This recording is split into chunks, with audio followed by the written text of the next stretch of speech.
We just got done watching the Denver Nuggets take a 3-0 series lead over the Minnesota Timberwolves in Game 3 in Minnesota tonight, a game in which they won 120 to 111, where eight of the Denver Nuggets basketball players played a fantastic game. It was one of the most well-rounded game we've seen all season, and we're going to break it down and talk about kind of what this means for the Denver Nuggets, what we saw tonight, and what's encouraging going forward, especially as we look ahead in the Western Conference. Before we get into it, take a second to subscribe to the channel. I'm actually not at my normal setup today. I'm on vacation in Tennessee. So we're recording this from my hotel room right now, so a little different setup, but we're still watching hoops, and I thought I had a massive dinner tonight, and I just wanted to get home and relax and watch some Denver Nuggets basketball because it's the most aesthetically pleasing form of basketball you can watch is the way the Denver Nuggets play. Everyone is involved in the game. Everyone played fantastic tonight, and it's pretty rare that you have a team that 8 players play really, really well, and tonight, obviously, their stars, Nikola Jokic and Jamal Murray, were great, but tonight was about the others. Michael Porter Jr. was unbelievable. I think Christian Braun off the bench was great. Bruce Brown off the bench was great as well. Kentavious Caldwell-Pope and Aaron Gordon both played really well in stretches. I actually think this was a really good game for the Denver Nuggets. The opportunity to play in a little tighter game than they had been in games 1 and 2. Something we had talked about, they haven't played a lot of meaningful basketball at the end of the season because they were so far and away the number 1 seed in the Western Conference. And so tonight, the ability to play kind of a tight game where they were playing the Minnesota Timberwolves, who were playing pretty well, with a guy like Anthony Edwards, who's a stud. And quickly on that, Anthony Edwards, because this is probably the last time we're going to get a chance to talk about the Timberwolves this season. Anthony Edwards is an unbelievable young basketball player. I believe in a couple years he'll be a top 10 basketball player in the NBA. Guy's unreal what he can do on the court on both ends of the floor. He had one play tonight where he had a sick block, then returned that and scored on the other end. And it's just, he's very impressive to watch. I can't wait to see how he grows. But back to the winner, the Denver Nuggets. So this game, the Denver Nuggets started really cold. They started slow, and Minnesota got off to a nice little lead, and Denver fought back, ended up having a lead at halftime, and then they did a half-court interview with Michael Porter Jr. where they said, what is the value in having your big 3 on the court, talking about him, Jamal Murray, and Nikola Jokic. And he responded, we have a big 10 or a big 12. He was talking about how many guys on this team bring value to the squad.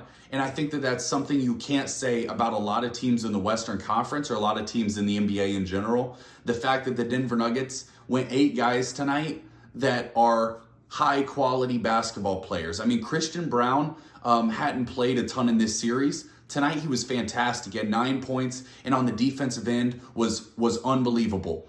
Every time they needed a big bucket, Michael Porter Jr. came through tonight. I think he finished with 25 points.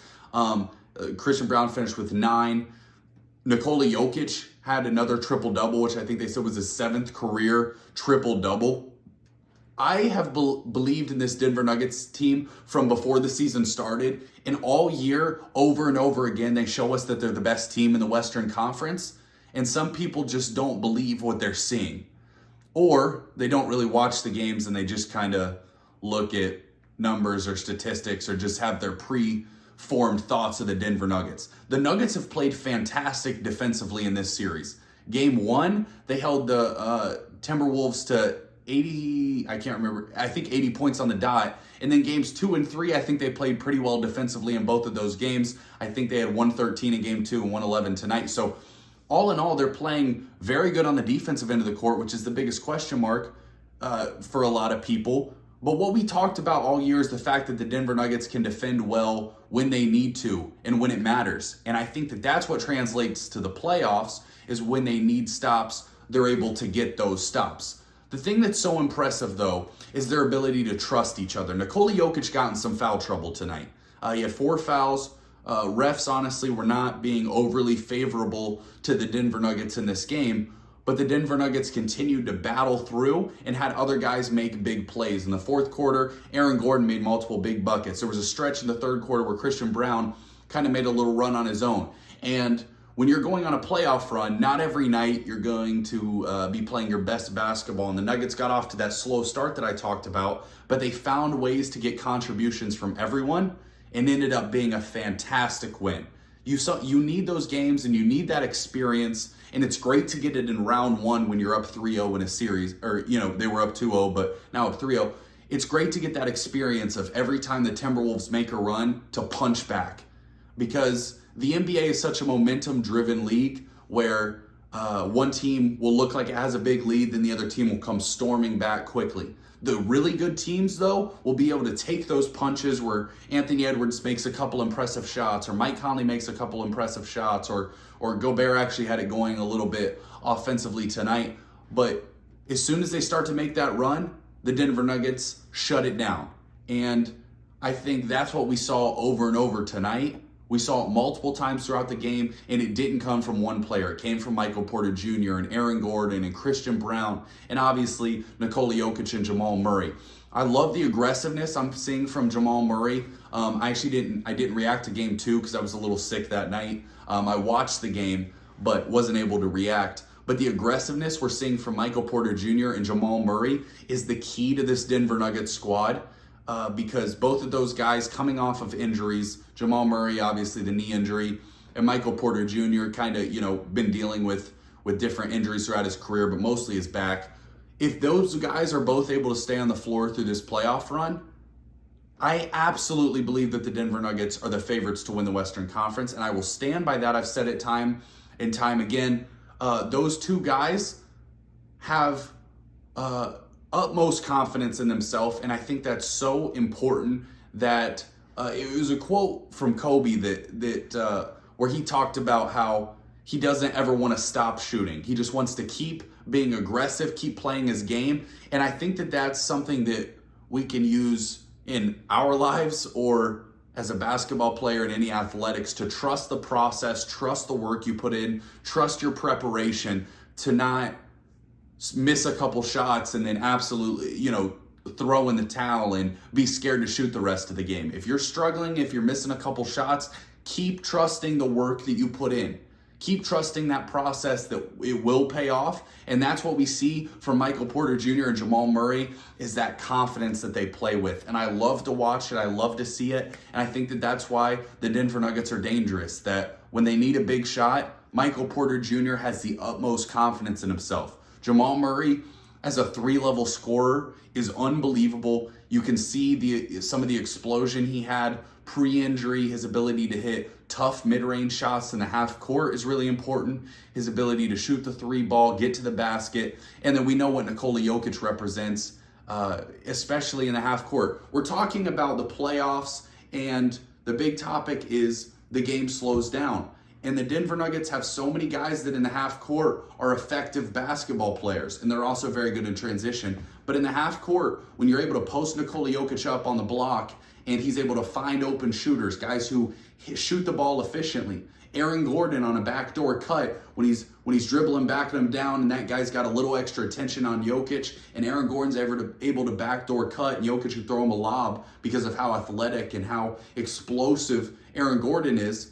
This offense is going to be nearly impossible to stop. And when you look at the way that they stack up in the rest of the Western Conference, there are question marks everywhere.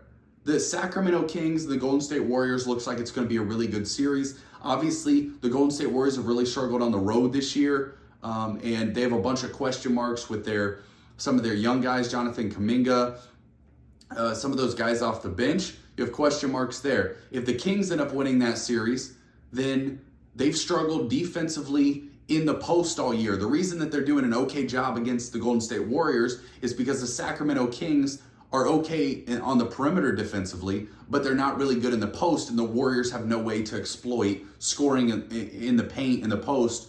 And that's exactly where the Denver Nuggets would destroy the Sacramento Kings. Nikola Jokic would take it down there, Aaron Gordon would drive, all these guys would drive, and the Sacramento Kings couldn't do anything about that. Lakers, Memphis Grizzlies both have a million question marks in my mind. I think the Lakers are the most overrated team in the Western Conference.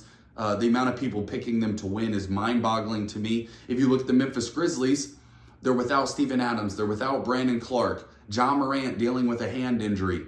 Jaren Jackson, always in foul trouble. So you're looking over there, and then we look at this Clippers-Suns series. Now with all the Clippers injuries, it looks like it's pretty clear that the Suns are going to pull this one out. But when you watch the Suns, I don't think that they're better than the Denver Nuggets to me, because I don't think they have the depth.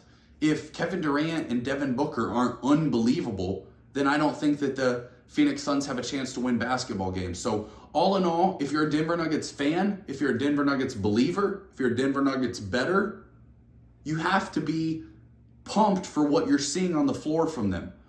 And it's what I've preached all year long, and I'll continue to stand by it. And you know what? If I'm wrong, I'll hop on here and I'll say that I was wrong. But I don't think I will be, and I'm going to stand by that. Thanks for watching. Don't forget to subscribe. Cyborg out.